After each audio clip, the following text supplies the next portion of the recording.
It's time to cook with Susan Beck. Well, today I am going to make bread again. Today I'm going to make a light rye bread. And the reason it's called a light rye is I'm only going to use 1 cup of rye flour along with 2.5 cups of white flour. So I posted a recipe for light wheat bread recently where again it was more white flour than wheat flour, thus a light wheat. So if you're not somebody who likes the whole grains completely, but you know you'd like to have those good grains in your bread, this would be a way to incorporate those without being quite as heavy of a bread. So I'm going to, when I'm done, turn this into a Reuben sandwich with some Swiss cheese and some sauerkraut, Thousand Island dressing, and a little bit of corned beef. But first, this video is going to be about making the rye bread. I am going to put 3/4 of a tablespoon of yeast and 3/4 of a tablespoon of salt, along with my water that I've warmed up a little bit. I have 1.5 cups of warm water. I just put that in the microwave for around a minute just to get it a little bit warmer, or just run your tap for a long time to get it warm, and that'll be fine. Now I am using instant yeast, and the thing I love about instant yeast is I don't really have to worry about, oh, is this bubbling enough? Is it ready to go? Everything just goes right in with instant yeast. And so onto my stand mixer, well, maybe first I'll put my flours right in there. Probably a little less messy if I do it this way. All right, in go my 2 flours. And something else that makes this into a rye bread is I'm going to add some caraway seeds. You could leave these out if you don't like them, but I'm going to use 3/4 of a teaspoon. I'll check my recipe. Yep, of those as, sorry, 3/4 of a tablespoon as well with those. Then I'm going to attach my dough hook and let this run until everything is incorporated. As you can see, that's all come together in a nice ball of dough.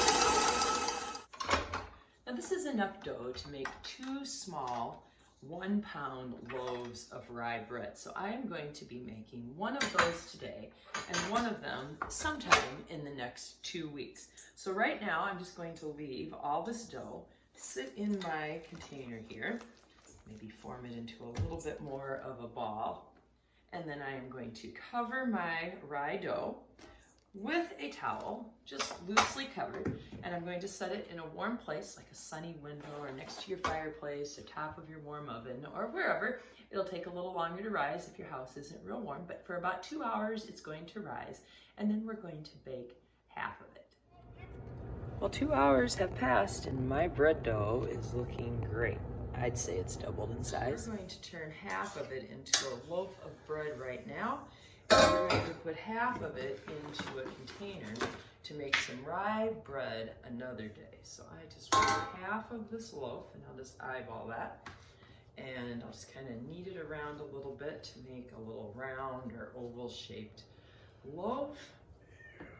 And then, oops, I almost forgot. I want a little bit of flour. I'm just going to use my rye flour. Cornmeal also works. Make kind of an oval loaf. Notice I have a rimless sheet because I will be dragging this off of this cookie sheet and putting it on my very hot pizza stove. So we're going to let this rise for about 40 minutes. My extra bread dough is going to sit in this little plastic container with the lid loosely on top. And it can be in my refrigerator for, 10, even 14 days before I make the next rye loaf. The bread's been rising for 20 minutes of the 40 minutes. So we're going to turn the oven on and put a pizza stone in so that the pizza stone gets nice and hot while the bread finishes rising.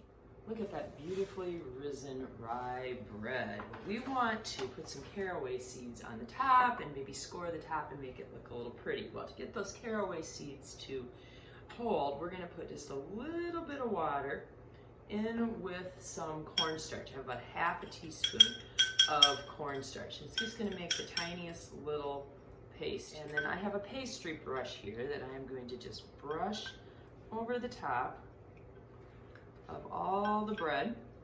Don't press too hard. We want it to stay nice and risen here. But that just makes it a little bit sticky so that these caraway seeds will stay on a little bit better.